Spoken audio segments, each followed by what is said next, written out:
जम्मू कश्मीर की धरती, हिंदुस्तान के नागरिक ऐसा भव्य दृश्य देख पा रहे हैं। बात ये आपके प्यार के लिए, आपके उत्साह और उमंग के लिए, विकास और प्रगति के आपके संकल्प के लिए मैं विशेष रूप से आज जम्मू और कश्मीर के भाइयों बहनों का आदरपूर्वक अभिनंदन करना चाहता हूं।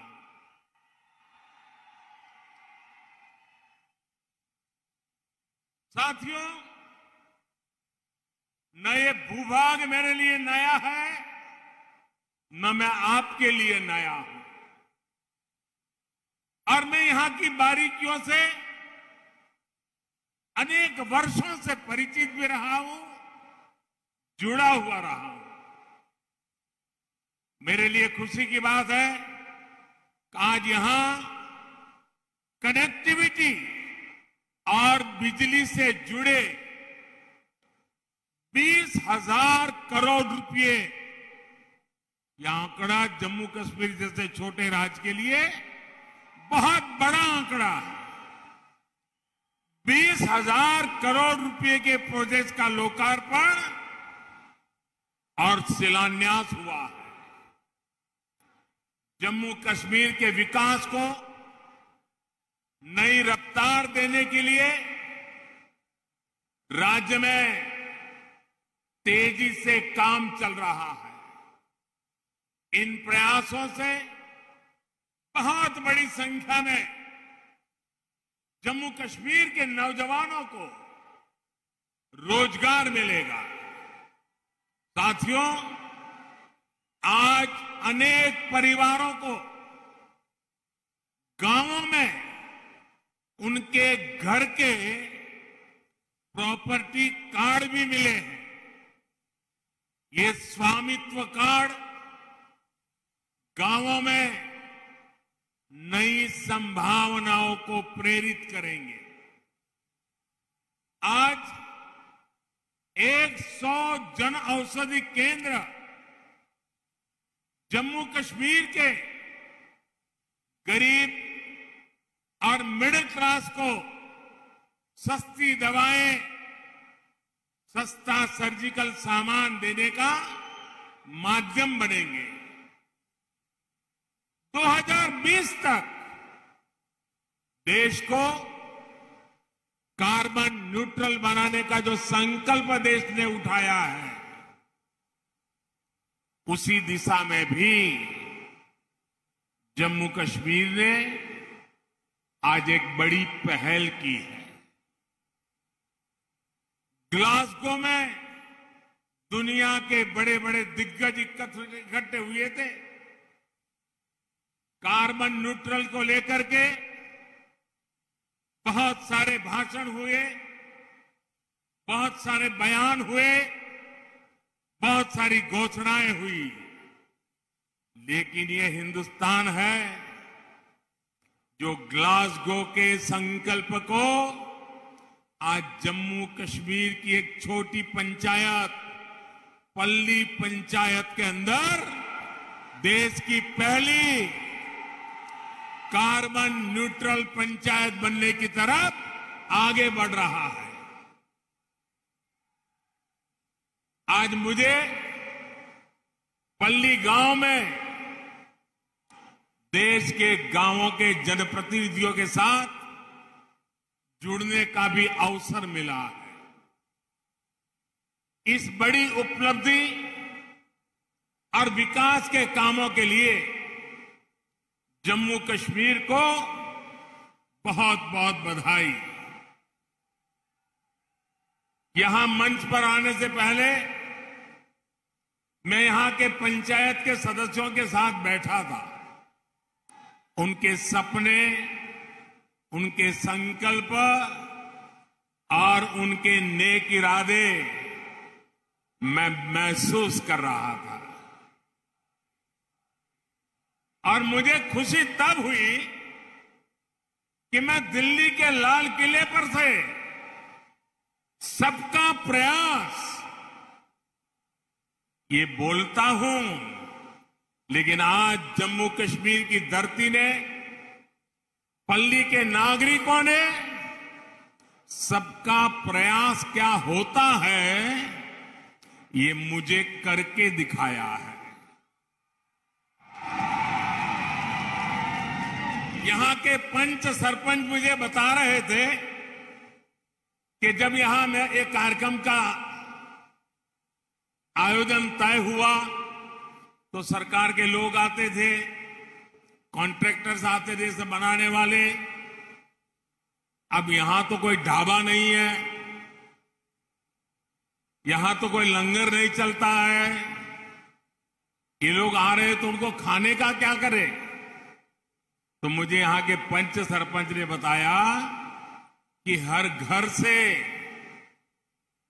कोई घर से 20 रोटी, कहीं 30 रोटी इकट्ठी करते थे, और पिछले 10 दिन से यहां जो भी लोग आए हैं सबको गांव वालों ने खाना खिलाया है। सबका प्रयास क्या होता है, ये आप लोगों ने दिखा दिया है।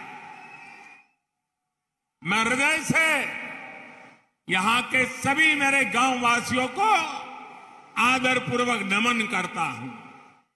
भाइयों और बहनों, इस बार पंचायती राज दिवस जम्मू कश्मीर में मनाया जा रहा एक बड़े बदलाव का प्रतीक है। ये बहुत ही गर्व की बात है कि जब लोकतंत्र जम्मू कश्मीर में ग्रास रूट तक पहुंचा है, तब यहां से मैं देश भर की पंचायतों से संवाद कर रहा हूं।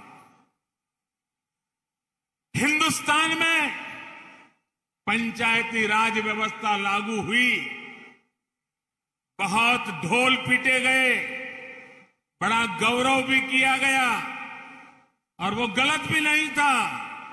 लेकिन एक बात हम भूल गए। भाषण तो कह करते थे हम कि भारत में पंचायती राज व्यवस्था लागू की गई है, लेकिन देशवासियों को पता होना चाहिए कि ये इतनी अच्छी व्यवस्था होने के बावजूद भी मेरे जम्मू कश्मीर के लोग उससे वंचित थे, यहां नहीं था। दिल्ली में आपने मुझे सेवा करने का मौका दिया और पंचायती राज व्यवस्था जम्मू कश्मीर की धरती पर लागू हो गई।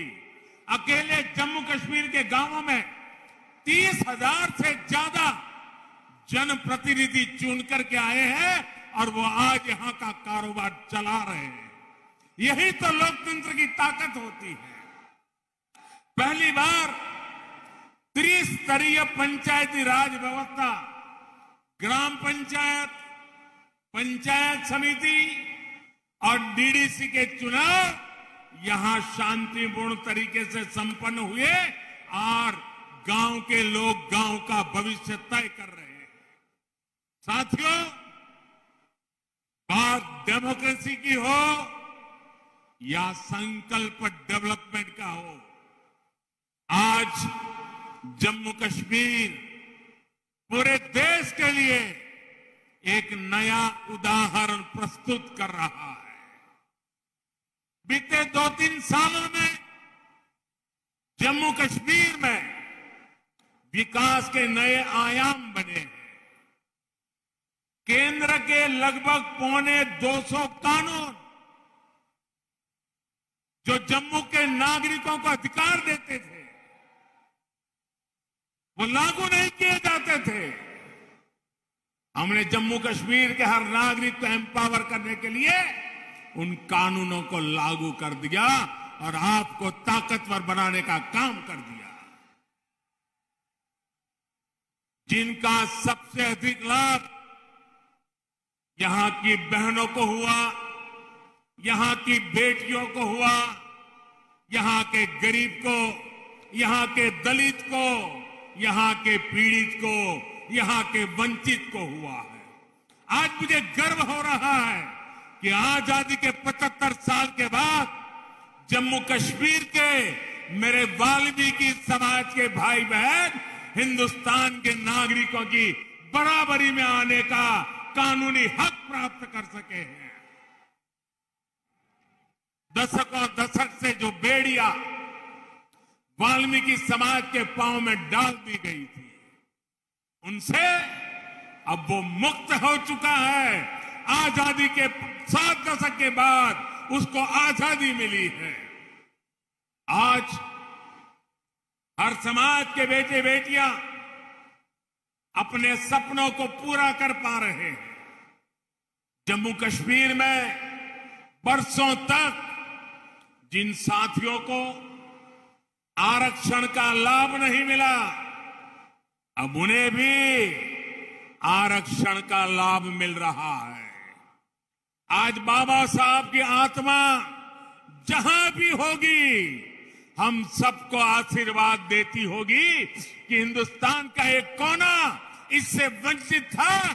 मोदी सरकार ने आकर के बाबा साहब को सपनों को भी पूरा किया है। भाई, केंद्र सरकार की योजनाएं अब यहां तेजी से लागू हो रही है, जिसका सीधा फायदा जम्मू कश्मीर के गांवों को हो रहा है। एलपीजी गैस कनेक्शन हो, बिजली कनेक्शन हो, पानी कनेक्शन हो, स्वच्छ भारत अभियान के तहत टॉयलेट्स हो, इसका बड़ा लाभ जम्मू कश्मीर को मिला है। साथियों, आजादी के अमृतकाल यानी आने वाले 25 साल में नया जम्मू कश्मीर विकास की नई गाथा लिखेगा। थोड़ी देर पहले यूएई से आए,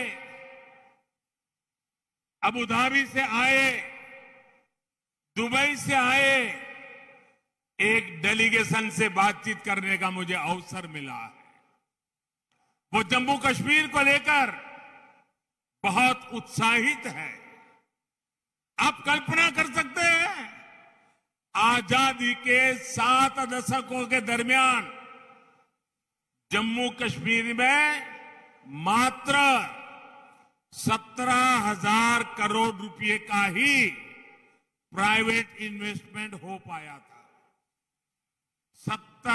7 दशक में 17,000 और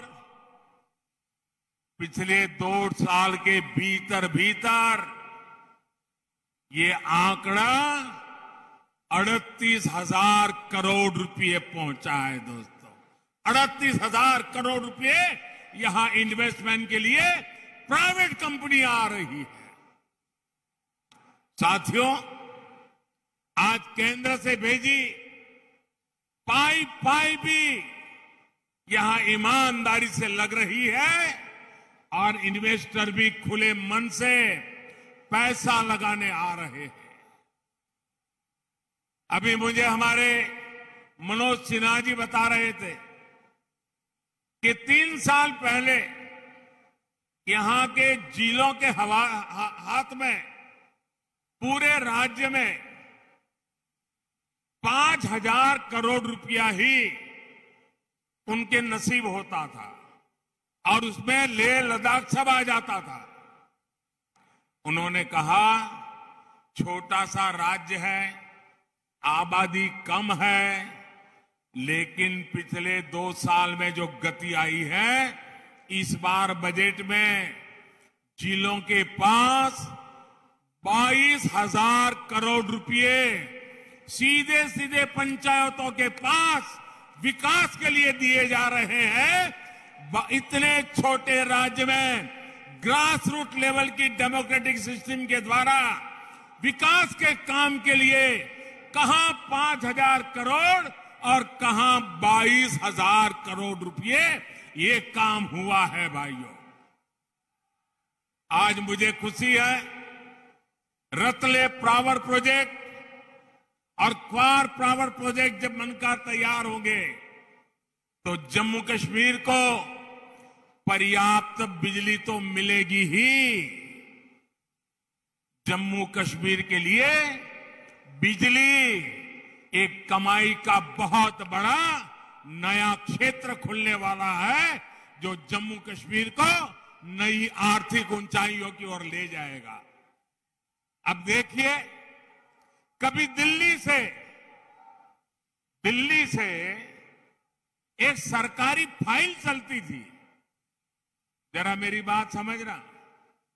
दिल्ली से एक सरकारी फाइल चलती थी तो जम्मू कश्मीर पहुंचते पहुंचते 2-3 हफ्ते लग जाते थे।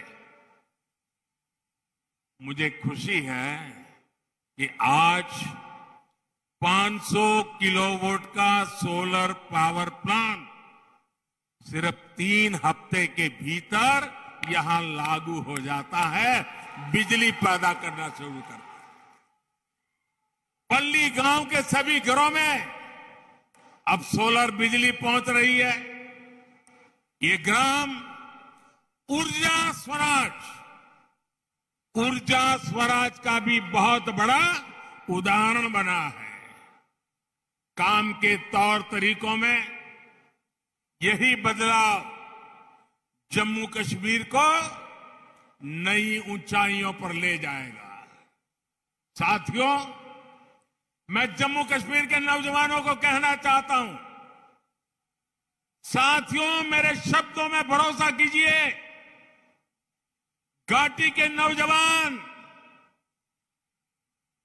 आपके माता पिता को, आपके दादा दादी को, आपके नाना नानी को जिन मुसीबतों से जिंदगी जीनी पड़ी, मेरे नौजवान आपको कभी भी ऐसी मुसीबतों से जिंदगी जीनी नहीं पड़ेगी।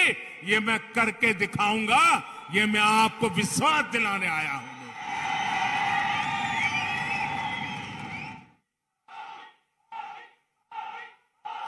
बीते 8 सालों में एक भारत श्रेष्ठ भारत के मंत्र को मजबूत करने के लिए हमारी सरकार ने दिन रात काम किया है। जब मैं एक भारत श्रेष्ठ भारत की बात करता हूं तो हमारा फोकस कनेक्टिविटी पर भी होता है, दूरियां मिटाने पर भी होता है। दूरियां चाहे दिलों की हो, भाषा व्यवहार की हो या फिर संसाधनों की, इनको दूर करना आज हमारी बहुत बड़ी प्राथमिकता है।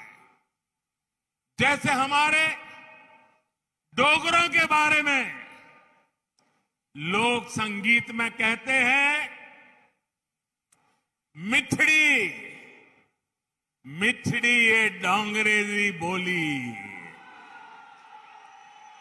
मिठड़ी ये डोंगरे दी बोली, ते खंड मिठे लोग डोगरे। ऐसी ही मिठास, ऐसी ही संवेदनशील सोच देश से के लिए एकता की ताकत बनता है और दूरियां भी कम होती है। भाई और बहनों, हमारी सरकार के प्रयास से अब बनिहाल कांजीगुट टनल से जम्मू और श्रीनगर की दूरी 2 घंटे कम हो गई। उधमपुर, श्रीनगर, बारामूला को लिंक करने वाला आकर्षक आर्क ब्रिज भी जल्द देश को मिलने वाला है। दिल्ली अमृतसर कटरा हाईवे भी दिल्ली से मां वैष्णो देवी के दरबार की दूरी को बहुत कम करने वाला है। और वो दिन दूरा नहीं होगा जब कन्याकुमारी की देवी वैष्णो देवी से एक सड़क से मिलने वाले हैं। दोस्तों, जम्मू कश्मीर हो लेह लद्दाख हो, हर तरफ से एक कोशिश की जा रही है कि जम्मू कश्मीर के ज्यादातर हिस्से 12 महीने देश से कनेक्टेड हो। सरहदी गांवों के विकास के लिए भी हमारी सरकार प्राथमिकता के आधार पर काम कर रही है। हिंदुस्तान भर की सरहदों के आखिरी गांव के लिए वाइब्रेंट विलेज योजना इस बार बजट में मंजूर की गई है। उसका लाभ हिंदुस्तान के सभी आखिरी गांवों को जो सीमा पर सटे हुए हैं वो वाइब्रेंट विलेज के तहत मिलेगा। इसका अधिक फायदा पंजाब को, जम्मू कश्मीर को भी मिलने वाला है। साथियों, आज जम्मू कश्मीर सबका साथ, सबका विकास का भी एक उत्तम उदाहरण बनता जा रहा है। राज्य में अच्छे और आधुनिक अस्पताल हो, ट्रांसपोर्ट के नए साधन हो, उच्च शिक्षा के संस्थान हो, यहां के युवाओं को ध्यान में रखते हुए योजनाओं को लागू किया जा रहा है। विकास और विश्वास के बढ़ते माहौल में जम्मू कश्मीर में टूरिज्म फिर से फलने फूलने लगा है। मुझे बताया गया है कि अगले जून जुलाई तक यहां के सारे पर्यटन स्थल बुक हो चुके हैं। जगह मिलना मुश्किल हो गया है। पिछले कई वर्षों में जितने पर्यटक यहां पर नहीं आए, उतने कुछ ही महीनों में यहां आ रहे हैं। साथियों, आजादी का यह अमृत काल भारत का स्वर्णिम काल होने वाला है। ये संकल्प सबका प्रयास से सिद्ध होने वाला है। इसमें लोकतंत्र की सबसे जमीनी इकाई ग्राम पंचायत की आप सभी साथियों की भूमिका बहुत अहम है। पंचायतों की इसी भूमिका को समझते हुए आजादी के अमृत महोत्सव पर अमृत सरोवर अभियान की शुरुआत हुई है। आने वाले एक साल में, अगले वर्ष 15 अगस्त तक हमें हर जिले में कम से कम 75 अमृत सरोवर तैयार करने हैं। हर जिले में 75 अमृत सरोवर।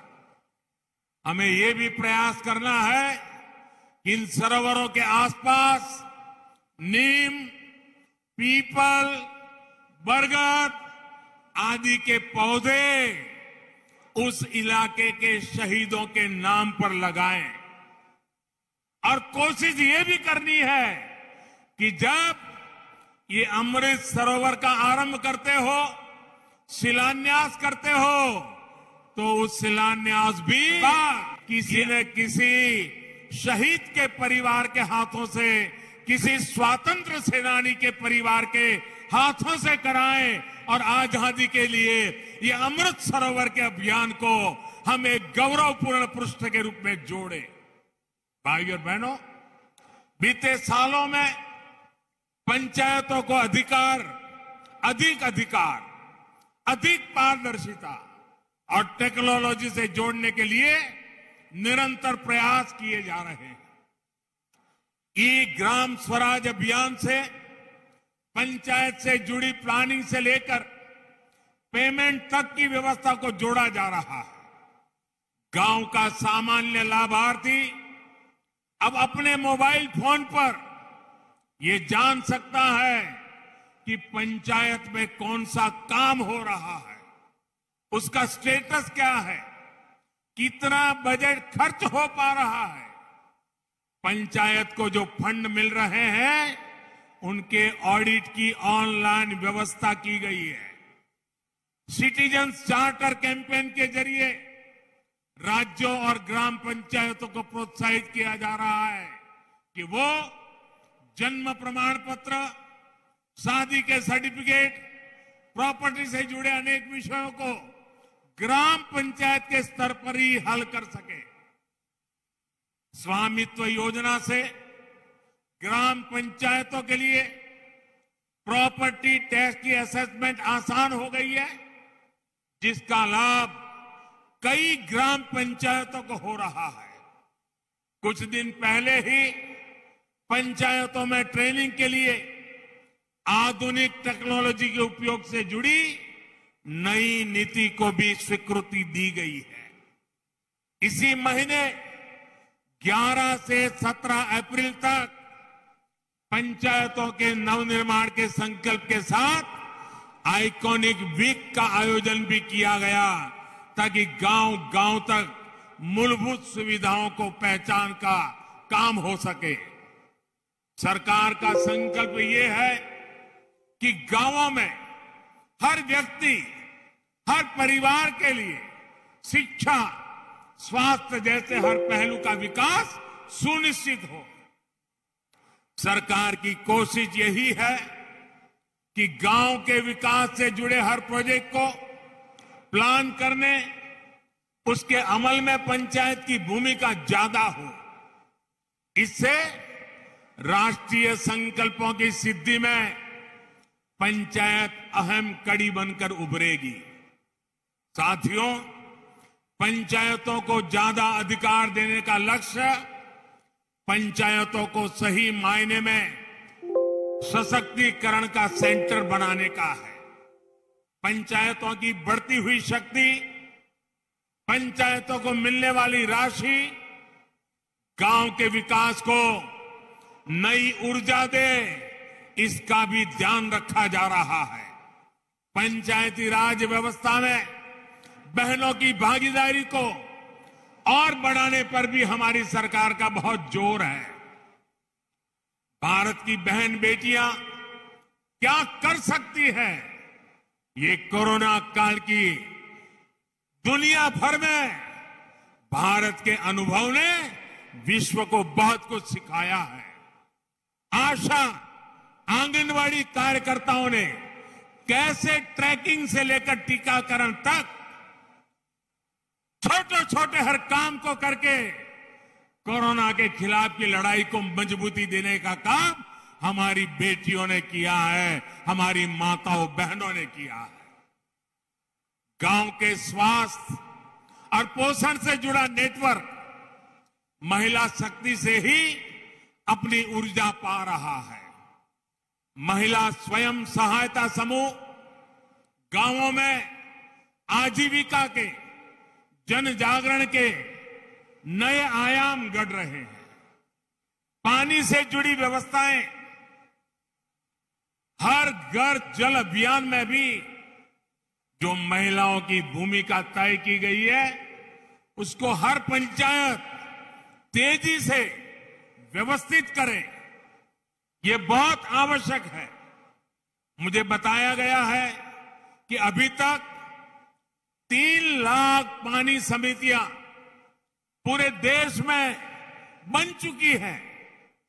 इन समितियों में 50% महिलाएं होना अनिवार्य है। 25% तक समाज के कमजोर तबके के सदस्य हो, ये भी सुनिश्चित होना जरूरी है। अब गांव में नल से जल तो पहुंच रहा है, लेकिन साथ साथ इसकी शुद्धता, इसकी निरंतर सप्लाई, इसको सुनिश्चित करने के लिए महिलाओं को ट्रेन करने का काम भी पूरे देश में चल रहा है। लेकिन मैं चाहूंगा कि उसमें तेजी जरूरी है। अभी तक 7 लाख से अधिक बहनों को, बेटियों को पूरे देश में ट्रेनिंग दी जा चुकी है। लेकिन मुझे इस दायरे को भी बढ़ाना है, गति को भी बढ़ाना है। मेरा आज देश भर की पंचायतों से आग्रह है कि जहां अभी ये व्यवस्था नहीं हुई है, वहां इसको जल्द से जल्द लागू किया जाए। गुजरात में लंबे अरसे तक मैं मुख्यमंत्री रहा और मैंने अनुभव किया है कि जब मैंने गुजरात में पानी का काम महिलाओं के हाथ में दिया, गांवों में पानी की व्यवस्था की चिंता महिलाओं ने इतनी बखूबी की, क्योंकि पानी न होने का मतलब क्या होता है वो महिलाएं ज्यादा समझती हैं। और बड़ी संवेदनशीलता के साथ, जिम्मेदारी के साथ काम किया। और इसलिए मैं उस अनुभव के आधार पर कहता हूं, मेरे देश की सारी पंचायतें पानी के इस काम में जितना ज्यादा महिलाओं को जोड़ेंगे, जितना ज्यादा महिलाओं की ट्रेनिंग करेंगे, जितना ज्यादा महिलाओं पर भरोसा करेंगे, मैं कहता हूं पानी की समस्या का समाधान उतना ही जल्दी होगा। मेरे शब्दों पर विश्वास कीजिए, हमारी माताओं बहनों की शक्ति पे भरोसा कीजिए। गांव में हर स्तर पर बहनों बेटियों की भागीदारी को हमें बढ़ाना है, उन्हें प्रोत्साहन देना है। भाइयों और बहनों, भारत की ग्राम पंचायतों के पास फंड्स और रेवेन्यू का एक लोकल मॉडल भी होना जरूरी है। पंचायतों के जो संसाधन है उनका कॉमर्शियल कैसे उपयोग किया जा सकता है, इसके बारे में जरूर प्रयास होना चाहिए। अब जैसे कचरे से कंचन, गोवर्धन योजना, या हम कहें प्राकृतिक खेती की योजना, और इन सारी चीजों से धन की संभावनाएं बढ़ेगी, नए कोष बनाए जा सकते हैं। बायोगैस, बायो सीएनजी, जैविक खाद, इसके लिए छोटे छोटे प्लांट भी लगे, इससे भी गांव की आय बढ़ सकती है। इसके लिए कोशिश करनी चाहिए और इसके लिए कचरे का बेहतर मैनेजमेंट जरूरी है। मैं आज गांव के लोगों से, पंचायत के लोगों से आग्रह करूंगा कि दूसरे एनजीओ के साथ मिलकर के और संगठनों के साथ मिलकर के आपको रणनीति बनानी होगी, नए नए संसाधन विकसित करने होंगे। इतना ही नहीं, आज हमारे देश में ज्यादातर राज्यों में 50% बहनें प्रतिनिधि हैं, कुछ राज्यों में 33% से भी ज्यादा है। मैं खास आग्रह करूंगा, घरों से जो कचरा निकलता है, गीला और सूखा, ये अलग घर में ही करने की आदत डाल दी जाए। उसको अलग करके करें, आप देखिए वो कचरा आपके यहां सोने की तरह काम आना शुरू हो जाएगा। इस अभियान को गांव के स्तर पर मुझे चलाना है और मैं आज देश भर के पंचायत के लोग मेरे से जुड़े हुए हैं, तो मैं इसका भी आग्रह करूंगा। साथियों, पानी का सीधा संबंध हमारी खेती से है, खेती का संबंध हमारे पानी की क्वालिटी से भी है। जिस प्रकार से केमिकल हम खेतों में डाल रहे हैं और उससे हमारी धरती माता की शहद को बर्बाद कर रहे हैं, हमारी मिट्टी खराब हो रही है।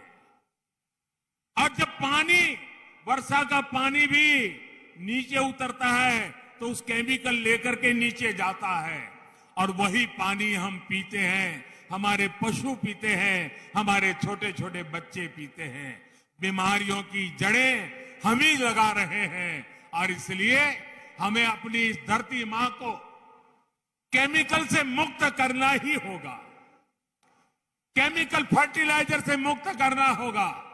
और इसके लिए प्राकृतिक खेती की तरफ हमारा गांव, हमारा किसान बढ़ेगा तो पूरी मानवता को लाभ होगा।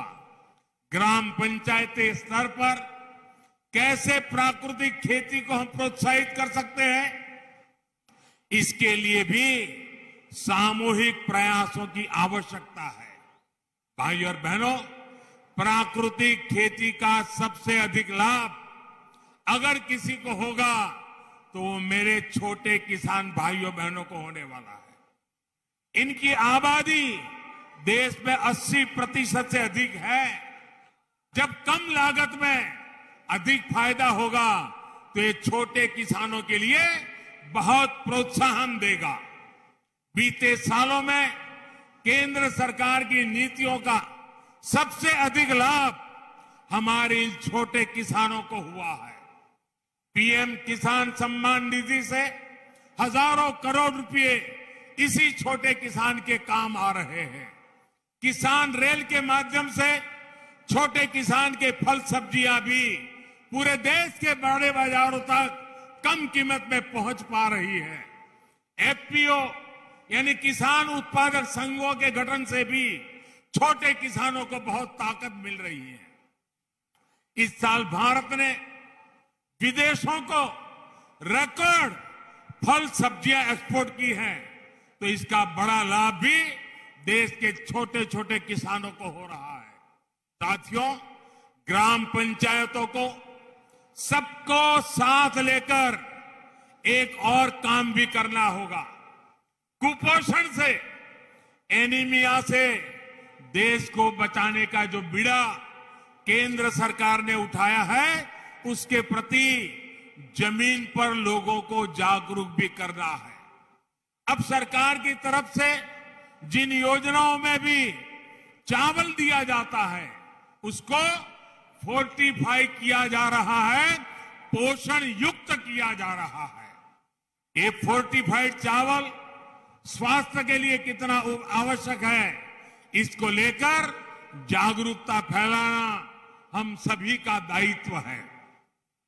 आजादी के अमृत महोत्सव में हमारी बहन बेटियां बच्चों को कुपोषण से, एनीमिया से मुक्त करने का संकल्प हमें लेना है, और जब तक इच्छित परिणाम मिलता नहीं है, सिद्धि प्राप्त नहीं होती है, मानवता के इस काम को हमें छोड़ना नहीं है, लगे रहना है, और कुपोषण को हमें हमारी धरती से विदाई देनी है। भारत का विकास वोकल फॉर लोकल के मंत्र में छिपा है। भारत के लोकतंत्र के विकास की ताकत भी लोकल गवर्नेंस ही है। आपके काम का दायरा भले ही लोकल है, लेकिन इसका सामूहिक प्रभाव वैश्विक होने वाला है। लोकल की इस ताकत को हमें पहचानना है। आप अपनी पंचायत में जो भी काम करेंगे, उससे देश की छवि और निखरे, देश के गांव और सशक्त हो, यही मेरी है आज पंचायत दिवस पर आप सबसे कामना है। एक बार फिर जम्मू कश्मीर को विकास कार्यों के लिए मैं बहुत बहुत बधाई देता हूं, और देश भर में लाखों की तादाद में चुने हुए जनप्रतिनिधियों को मैं कहना चाहूंगा, पंचायत हो या पार्लियामेंट, कोई काम छोटा नहीं है। अगर पंचायत में बैठ करके मैं मेरे देश को आगे ले जाऊंगा, इस संकल्प से पंचायत को आगे बढ़ाएंगे, तो देश को आगे बढ़ने में देर नहीं होगी। और मैं आज पंचायत स्तर पर चुने हुए प्रतिनिधियों का उत्साह देख रहा हूं, उमंग देख रहा हूं, संकल्प देख रहा हूं। मुझे पूरा भरोसा है कि हमारी पंचायत राज व्यवस्था भारत को नई ऊंचाई पर ले जाने की एक सशक्त माध्यम बनेगा। और उस शुभकामनाओं के साथ मैं आपको बहुत बहुत शुभकामनाएं और धन्यवाद देता हूं। मेरे साथ दोनों हाथ ऊपर करके पूरी ताकत से बोलिए, भारत माता की, भारत माता की, भारत माता की। बहुत बहुत धन्यवाद।